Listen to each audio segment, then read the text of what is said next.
What up? Welcome back to the Crowdfunding Demystified podcast. My name is Salvador Briggman.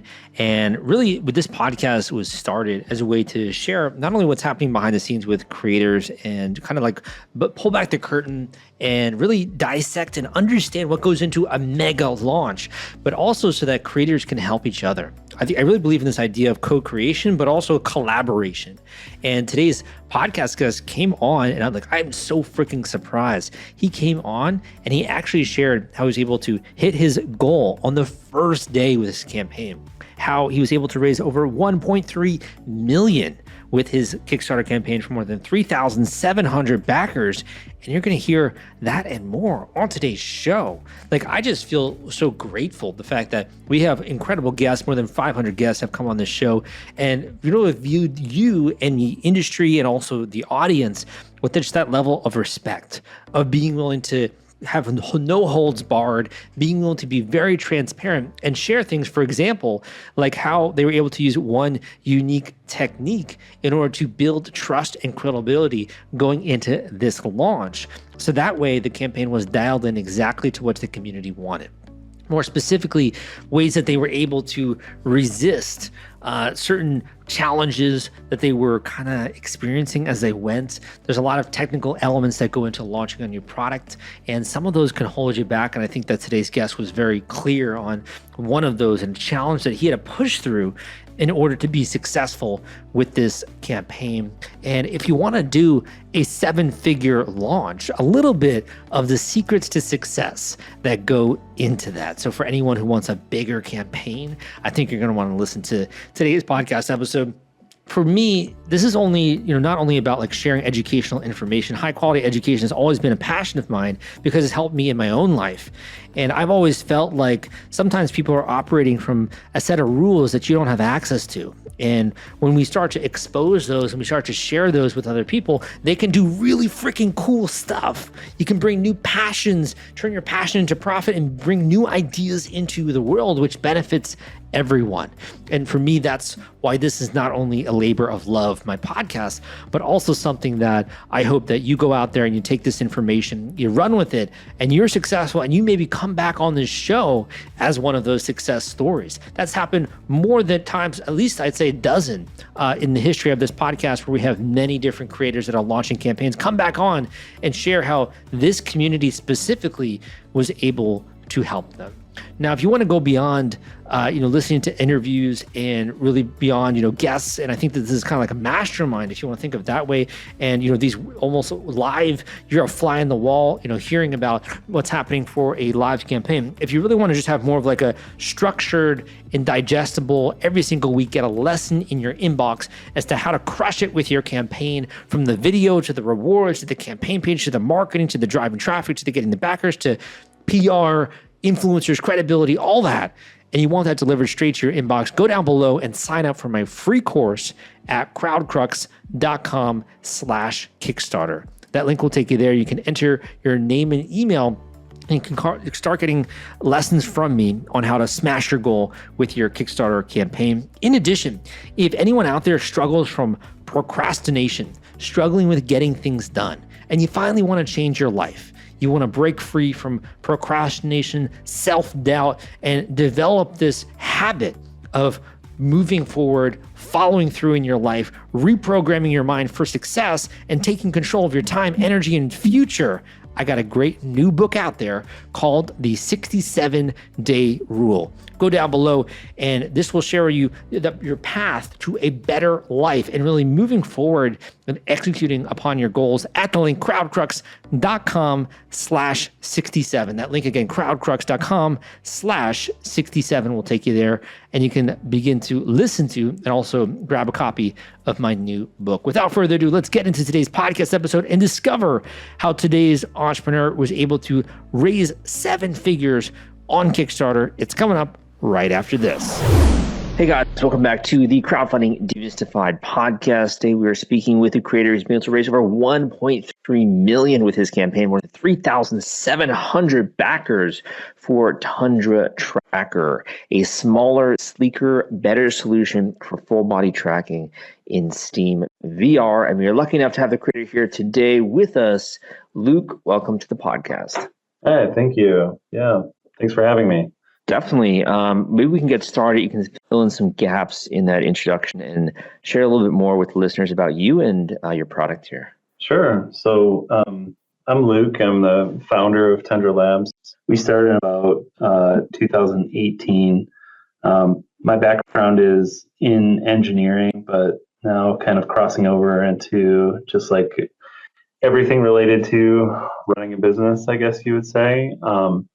So Tundra Labs was started as a kind of spin-off of some engineering work that I had been doing for clients at a different company. And we identified the need for companies to get help developing accessory products for this new and growing ecosystem called Steam VR. If you're not familiar with Steam VR, it's a VR platform created by a very large video game company in Seattle called Valve Software.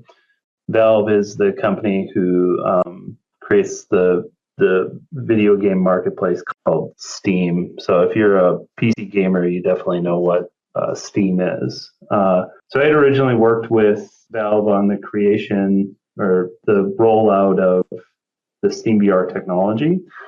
And so, at first we helped other companies create products. And then, right around 2020, 2019, we stumbled upon, being able to build our own product, and that became Tundra Tracker.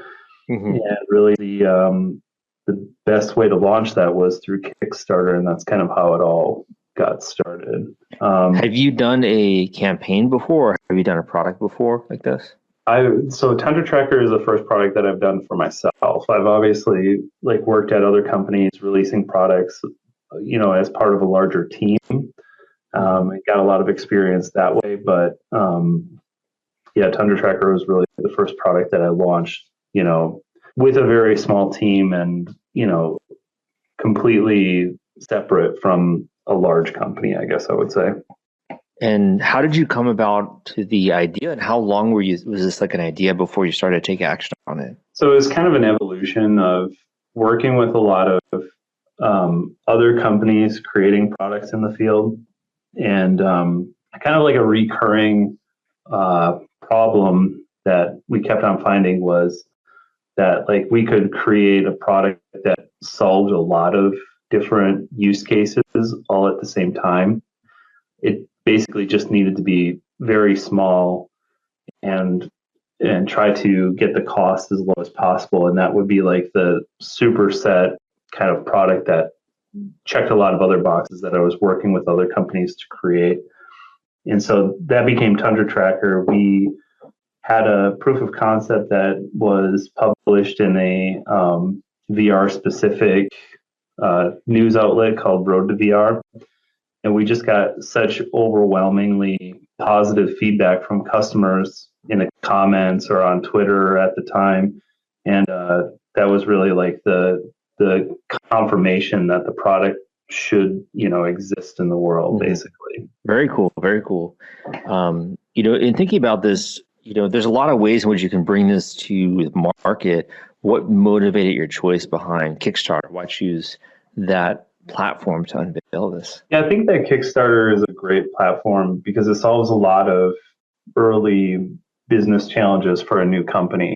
First of all, you're able to get access to the capital necessary to build the product. In our case, being hardware, we have a lot of upfront tooling expenses and certification expenses and things like that to make the product. So the funding mechanism for Kickstarter is really attractive for that. And it also is balanced with risk. So, I think that this is just the absolute genius of Kickstarter is that, you can take risk and try to build cool things. And as everybody knows, some Kickstarters fail, but some of them succeed too. And that funding mechanism is super important for the creators because if, for example, they went and took out a bank loan to do the same thing, even if the product fails, the bank still, wants their loan to be paid off. So Kickstarter is just a great funding mechanism. It's also a great marketing mechanism because everybody knows what Kickstarter is. They look to it. People who are early adopters of technology love to back Kickstarter, so it helps from a marketing perspective. And then from a time and communication perspective, it's assumed that the product is going to take some time to deliver. That's exactly what's necessary when you're, creating something new and needing to do a whole bunch of steps before the product is ready to ship. So it's just the perfect recipe for a product like Tundra Tracker to come to reality. So you have this idea and you're taking action, you're getting good feedback on it. What was it like the night before you went live with this project? What was kind of going through your mind, and what were you feeling before you went live with this? Yeah, it's a weird feeling. It's like you invested a whole bunch of your time and energy to get to this point. You think it's a good idea. You think you have data to say that it is, but there's definitely a nervousness of like, it's about to get real fast, right? So I think that there are, like always for everyone, like maybe some doubts that like, what if this doesn't work out the way that I think it is? But just kind of have to ignore those thoughts and just try to, get some rest and wait for the next day, basically.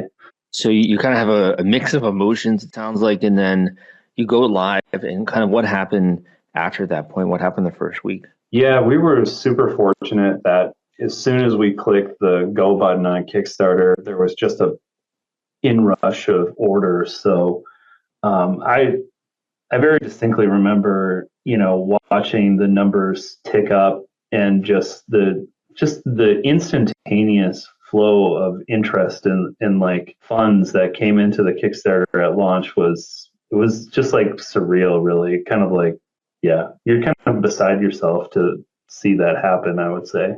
And these people are backing you. Was this from Kickstarter itself, or had you done any marketing? Like, where are these people coming from? So I mentioned the article earlier, and our product is very focused on a very specific target market.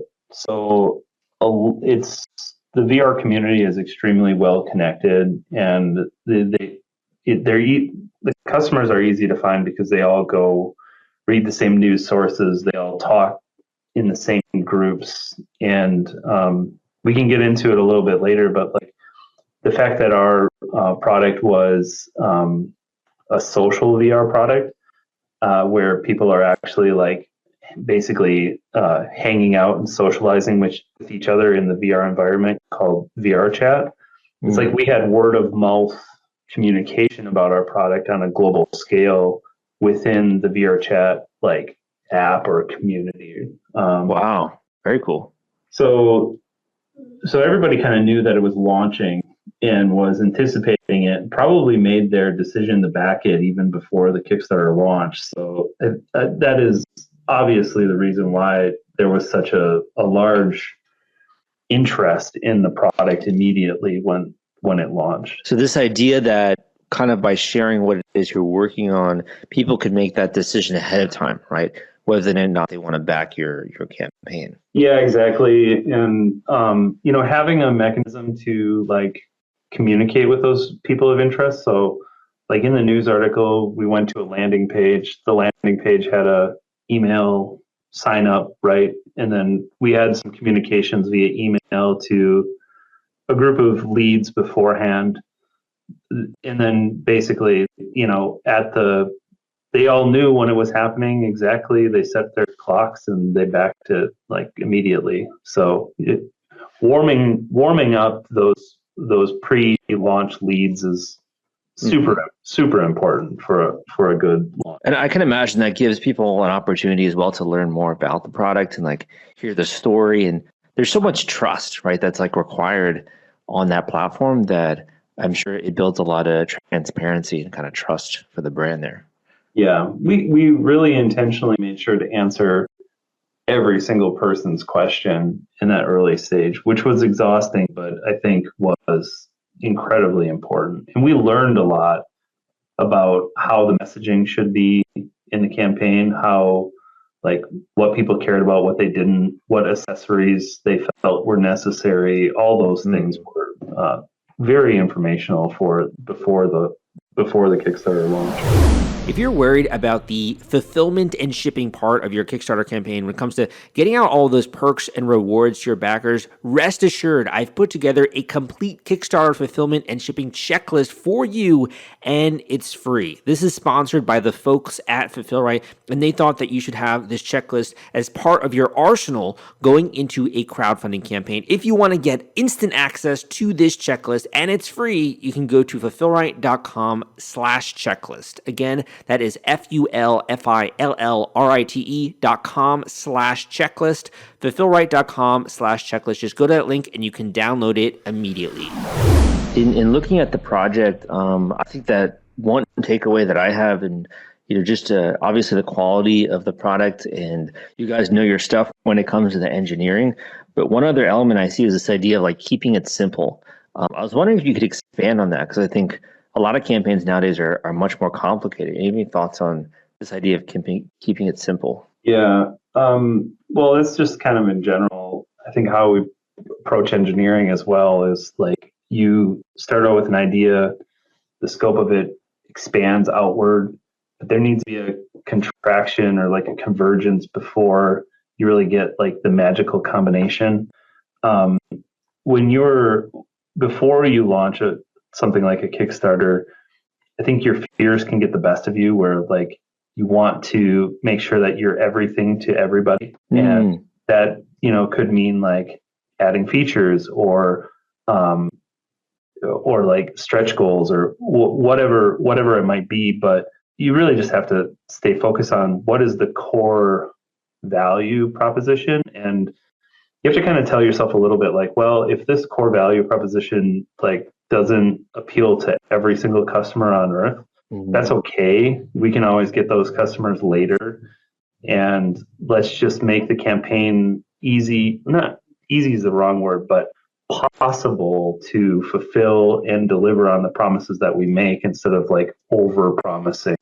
That I think is like always there's always an urge to do that. And when launching a Kickstarter campaign is to overpromise.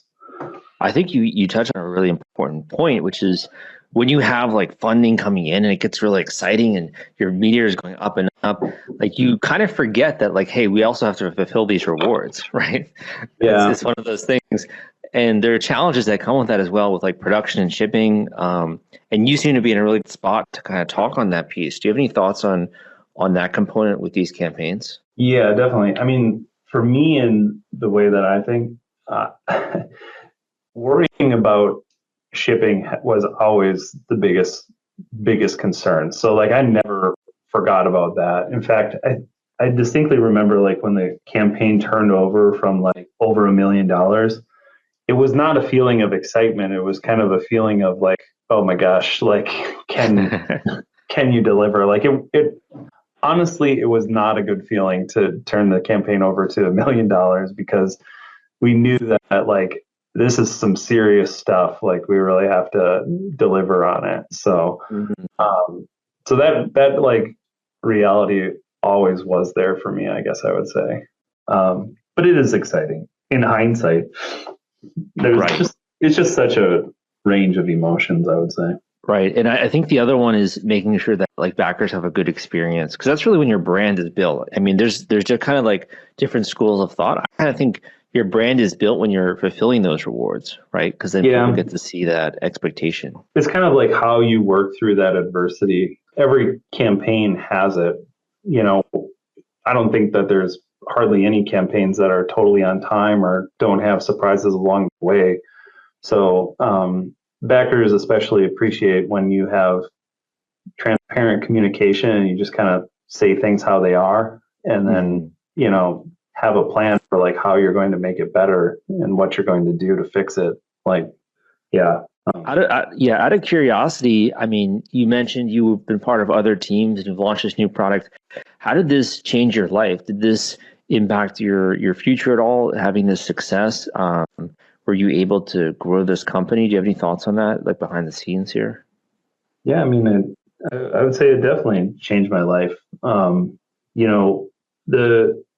The interest and the funding that we got through Kickstarter was only the surface of what the potential was for the product. So, being able to go after Kickstarter, and in our case, we can sell additional units to people who are already customers, or, there's actually like the vast majority of later adopter type people will buy a product after Kickstarter. So Kickstarter is only the beginning of the demand for the product that you're launching. Mm-hmm. So it grew into a full-fledged business, and now we have employees and we have ongoing customer relationships, and it really just proves that the product is viable and that you're a viable company that can do work in a field. So it's just the beginning of you building your reputation as a company. So it definitely changed your life. Congratulations. In thinking about that, would you label yourself as like a business owner, an entrepreneur? Would you consider yourself more of like an engineer, inventor? Like, how would you label yourself? I guess at this point, I'm a business owner with an engineering background. I don't necessarily like the reduction of being an inventor, because invention is only one part of the problem. Like, most of the stuff that we have to work on is on the business end of things. Like, how do you distribute your product to global markets? How do you manage production on an ongoing basis?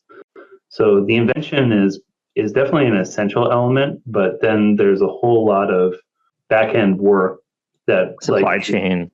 Yeah, all of that is like the day-to-day hand-to-hand contact battle that you fight every day, and so that's what I spend most of my time on. So I guess that's what I am these days. But I always approach things from an engineering mindset, and I like to solve problems for people, and I guess that falls into the category of inventor. But yeah, well said.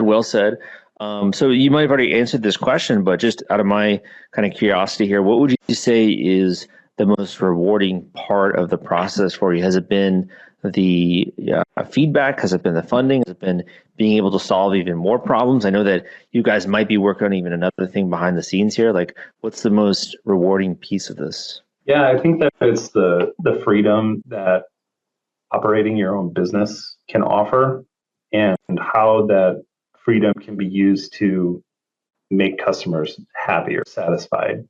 So I really don't think about the money aspect of it too much, besides how it enables me to do those other things. So, let's say you work a day job or whatever, like half the time you're doing what your company rightfully wants you to do.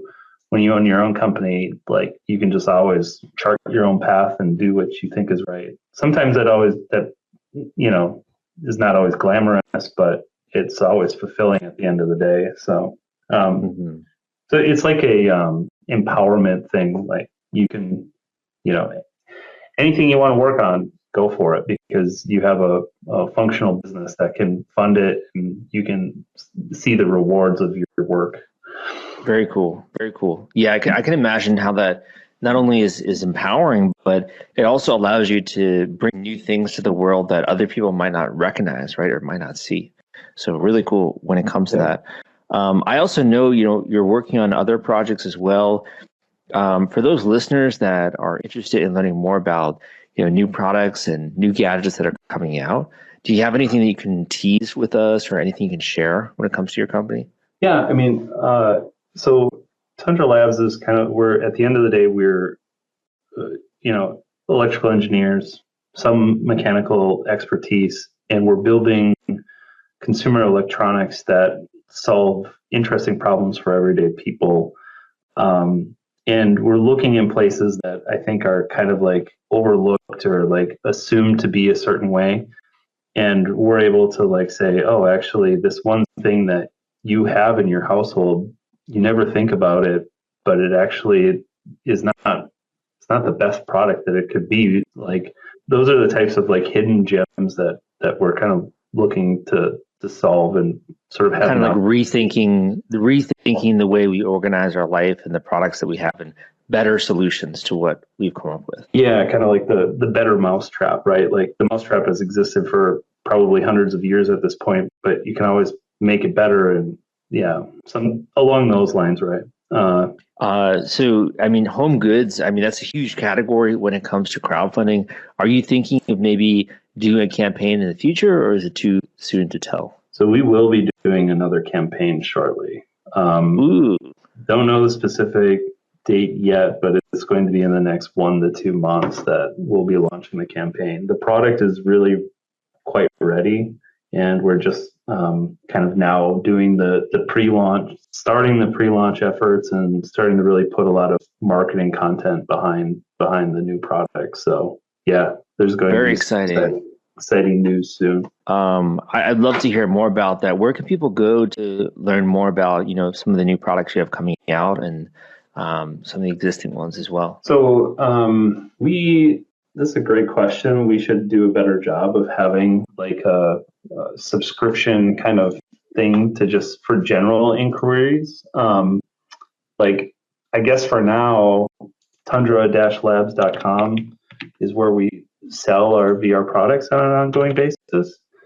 And we would either sign up for, like email lists there, or tundratracker.com is still a website that you can log an email in, and we could get future sort of releases. But we'll make sure that there's a place on tundralabs.com for people to like subscribe and be the first to know about any future announcements that we have. Awesome. Sounds very good. I'd be kicking myself if I didn't ask you this, but there are so many beginning creators that see your story, and I'm sure they're going to be inspired and excited, and you've been able to pull something off that I think a lot of people really admire.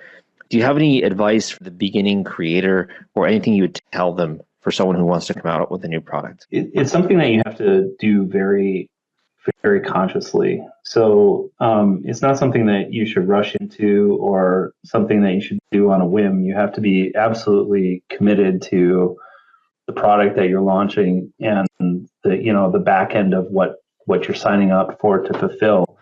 I don't think that things need to be complicated. Like going back to the keep it simple, like there's nothing wrong with having a product idea that focuses on a niche market or is a small idea or whatever, because it's just your first idea. So, even if you launch, I think that there's like this allure of, having a multi-million-dollar Kickstarter campaign and thousands of backers. But for an early Kickstarter person, like having a small campaign that's very controllable and lets you kind of learn with training wheels before jumping into like the major leagues, I think that's important to kind of have that kind of an experience. And Right. for that, you don't need to have like a revolutionary idea or product. You just need to solve a problem for some amount of customers. Well said. Well said. Love the engineering approach and mindset there as well. So I have one final question for you, and we can end on this note. And I appreciate you a lot for your time and for sharing all these tips. So we can either end on, if you have a quote that you like, if you have a book recommendation, it doesn't have to be about crowdfunding. It could be any kind of book you find useful in business, or a final word of encouragement. Any of those three, and we can end on that note. I kind of always go back to, I'd say two books is like kind of like core thinking, or like things that really change your perspective on the world. The first one is Thinking Fast and Thinking Slow by Daniel Kahneman. And really what that kind of explains is like how people think and how they make decisions and rationalize. And you have two different parts of your brain, one that thinks fast, which is kind of like your twitch reflexes. It's not necessarily grounded in logic, but it's grounded in like your life experience and like, just like a shorthand for making a quick decision. And then thinking slow is like when you actually logically break things down. When you start to think about things in life and how people process them, whether they're using their fast thinking or their slow thinking, it's pretty enlightening for like how, people might react to communication message or a product, etc. So That's one thing. It's a huge book. It's long. Just listen to the audiobook. It would be hard to read with normal. And then I would say too that like the crossing the chasm and like understanding different people and their buying patterns and why people make buying decisions the way that they do. It's really enlightening for like, building products and launching a Kickstarter and solving that fundamental, like natural law of like how the world works. So I'd suggest those two books kind of to start with. And this is sort of about like different stages, right, of the buyer circle and buyer cycle with that one. Either the stages, like when you're talking about a hype cycle, or like just the distribution of people who are early adopters or kind of like mainstream buyers. Cool. You kind of have to walk along that path to cross the chasm from like something that appeals to a niche audience to something that's a mainstream idea. And it's a process. It's not like, you have to do the process. Love it. Awesome, man. Great recommendations. Thank you so much for coming on the podcast. I'll make sure to link up your campaign and also your website and those two books in the show notes. We appreciate you a lot and good luck with your upcoming campaign. Yeah, thank you. Thank you for listening to this episode of the Crowdfunding Demystified podcast. My name is Salvador Briggman. Oh man, I took away a lot when it came to today's podcast episode, and I hope that you did as well. Whether it's the product, the building, the community, the marketing, getting traction, or even just the respect that comes with doing a 7-figure campaign. I hope that you took away a lot of lessons of gold nuggets that you can apply to your upcoming launch, so that way you can be more successful. If you did find this to be useful, leave a positive rating and review on iTunes. But if you're kind of leaving like, you know what, Sal, like I get it from a theoretical textbook education framework angle, but I would love just to be able to speak with an expert. I'd love to be able to just talk with a guru, someone who can help me get this campaign out there. Please, oh please, Sal, can you help me? Whether you're in the idea stage and you're just thinking about this, or you already have a prototype and you're moving forward with your campaign. You could have a publishing project, a book, a film, a game, a board game, right? Could even be something more unique in nature, artistic related, whatever it is. There is a paint by numbers formula which you can follow in order to be successful on Kickstarter. And I have dedicated my life and the last decade to really understanding the science and the art of getting a campaign launched. And if you want to take advantage of that knowledge, but also have me step by step hold your hand throughout that launch process, you can go down below and you can book an individual one-on-one intensive coaching call with me. This is an intensive one-off coaching call where we'll go through every facet of your campaign, make incredible use of that time. I also ask that you send me some information ahead of time, and we have a form that you go through so that way I can really be aware of what you're working on, what your goals are, your backstory, all of that, because I think that's really important going into a campaign launch. And if you want to learn more about that and book your individual one-on-one coaching call, go to the link down below at crowdcrux.com/coaching. That link will take you there. You can fill out a little form, tell me more about you, tell me more about your passion, tell me about your products, what your goals are with that, and we can get that call scheduled ASAP. You just got to process that initial investment, which I think is probably the best investment which you can make in your project and building that strong foundation going into your launch. And we can turn this dizzying, confusing process of getting a campaign out there into something that's streamlined, straightforward, easy to understand, and be able to march towards that vision of success. Go down below, book that link at crowdcrux.com/coaching. Go to that link and you can book a one-on-one individual coaching call with me today. Thank you so much. My name is Sal. I will see you next time.